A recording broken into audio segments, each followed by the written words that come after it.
The Boston Celtics and Portland Trailblazers made a shocking trade last night, sending Jrue Holiday to the Blazers in exchange for Anthony Simons plus draft capital. I don't know what the Blazers are doing, but the Celtics are not done. More moves coming. We've got the latest on that, on Kristaps Porzingis, plus the Raptors looking to get in on things, as are the Brooklyn Nets. I'm Trevor Lane. This is the Basketball Bulletin. Make sure you subscribe right here to the channel.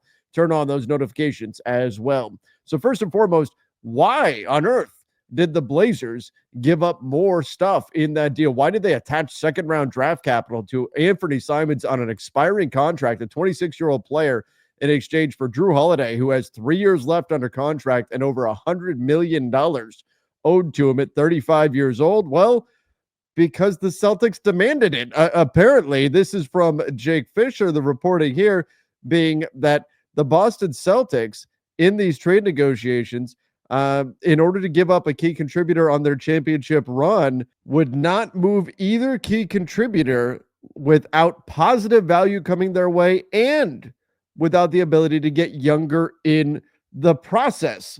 So in other words, and by the way, Kristaps Porzingis, we're going to talk about in just a second as the next Celtics player likely to be traded. So in other words, the Boston Celtics said, oh, well, we will, look, we know Jrue's got a lot of years under contract, but I'll tell you what, we will only trade him if we're able to get younger, save money, and get positive value in return. And the Blazers went, oh, you want all three of them? Okay, no problem. Well, since you asked for it, okay, no problem. We'll give you that. What an incredible trade for the Boston Celtics in order to get Anthony Simons and 2 second-round picks. I don't know how they got that done, but great deal for the Boston Celtics. Now, they're going to turn their attention to Kristaps Porzingis.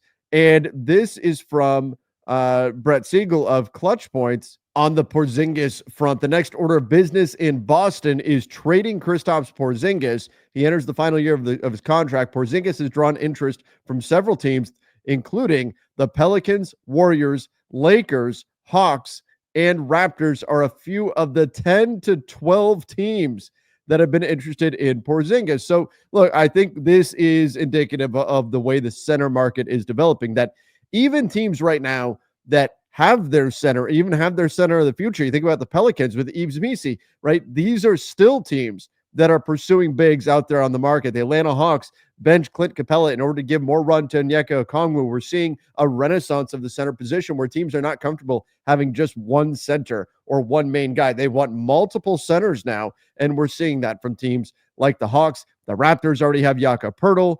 The Pelicans have Yves Missi. These are teams that are already pretty well set at the center position, and yet they're still in the mix for Kristaps Porzingis. And the fact that Porzingis has that kind of a market, 10 to 12 teams interested in him, again, I think it is reflective of a renaissance, a resurgence of the value of the big man in today's NBA. Now, what could Kristaps Porzingis actually net the Boston Celtics? Well, again, apparently they're going to want positive value, they're going to want to get younger, and they're going to want to save money on the deal. They're going to want to check all those boxes. Portland said, no problem. We can give that to you in the Jrue Holiday deal. Kristaps Porzingis, maybe a little bit more difficult to get younger. Easy to get younger when the guy you're trading is 35 years old, like Jrue Holiday. But 29-year-old Kristaps Porzingis, he will be turning 30 in August. Slightly more difficult to actually get younger in that kind of trade, but still, a productive season for him this last year. When we take a look at what he's done, you've got 48% from the field, 41% from three, and the dude's 7'2". Yeah, that's a pretty nice combination. Can shoot over the top of just about anybody. 1.5 blocks, 7 rebounds. Now, the problem with Porzingis has always been availability. Only played in 42 games this past season, 57 the season before that. You look throughout his career, though, he missed an entire season in 2018, 2019. So there's always going to be a bit of injury concern there with a player like Kristaps Porzingis. But again, nonetheless, talented player, and if you're a team looking for a big, might make some sense. Now, in terms of his contract, it is an expiring deal. He's extension eligible, but $30 million, $30.7 million for this coming season. So when we're talking about salary matching, that's the number that you're going to have to get to. And obviously, Boston is not going to want to take on long-term salary if they're going to make a deal on Porzingis. So that's going to be the next chip to watch out of Boston, is Kristaps Porzingis being on the move. But they're not the only team looking to trade players. The Raptors rumored to be looking at RJ Barrett trades. This was a player that was reportedly put into discussions for Kevin Durant. Obviously, Durant wound up going to Houston instead, but this is, again, via Brett Siegel of Clutch Points. Barrett is a player that the Raptors will potentially look to move on from. Masai Ujiri expected to be aggressive in the hunt for more talent. He wants to get the Raptors back in playoff contention. And so RJ Barrett may be a contract that they decide to do that with, use his deal, plus maybe some draft capital. They do have the 9th pick in the draft. There's already a rumor here about the Brooklyn Nets maybe being a landing spot for RJ Barrett. And I'm not sure what Toronto will be getting back in that situation that's helping them make a playoff run. Could that be maybe a Cam Johnson trade or something like that? That gets interesting.